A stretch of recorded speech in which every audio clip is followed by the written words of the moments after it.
क्या होता है जब दो महाशक्तियां शिव और काली एक दूसरे को नृत्य युद्ध के लिए ललकारती हैं। हजारों साल पहले तमिलनाडु के इन थिल्लई वनों पर देवी काली का राज्य था। वो इस क्षेत्र की रक्षक थीं और उन्हें अपने नृत्य पर इतना अभिमान था कि वो किसी और को यहाँ नृत्य करने की अनुमति नहीं देती थीं। एक दिन भगवान शिव यहाँ आए और काली ने इसे अपनी सत्ता को चुनौती समझा।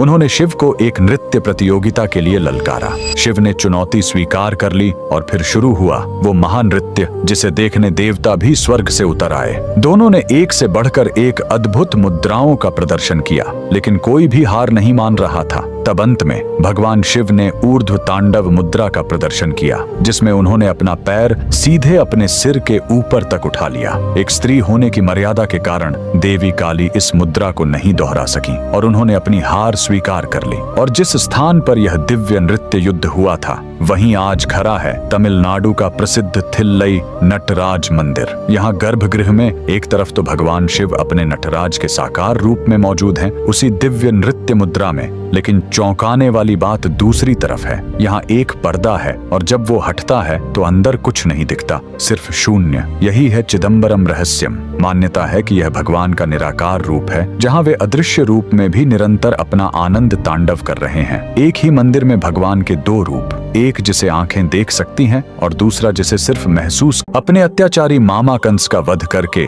मथुरा को पाप से मुक्त कराने के बाद भगवान कृष्ण ने यमुना के इसी तट पर विश्राम किया था। लेकिन इस विश्राम के स्थान का सबसे बड़ा रहस्य कृष्ण से नहीं बल्कि मृत्यु के देवता यमराज से जुड़ा है। कहानी यह है कि यह यमुना नदी जहाँ कृष्ण ने विश्राम किया स्वयं मृत्यु के देवता यमराज की बहन है। दोनों सूर्य देव की संतान थे और भाई बहन में असीम प्रेम था, लेकिन यमराज अपने काम में इतने व्यस्त रहते थे कि उन्हें अपनी बहन से मिलने का समय ही नहीं मिलता था। देवी यमुना बार बार उन्हें निमंत्रण देती, लेकिन हर बार यमराज टाल देते। अंत में एक दिन यमुना ने अपने भाई को वचन से बांध लिया और यमराज को उनसे मिलने आना ही पड़ा। वो दिन था कार्तिक मास के शुक्ल पक्ष की द्वितीया का।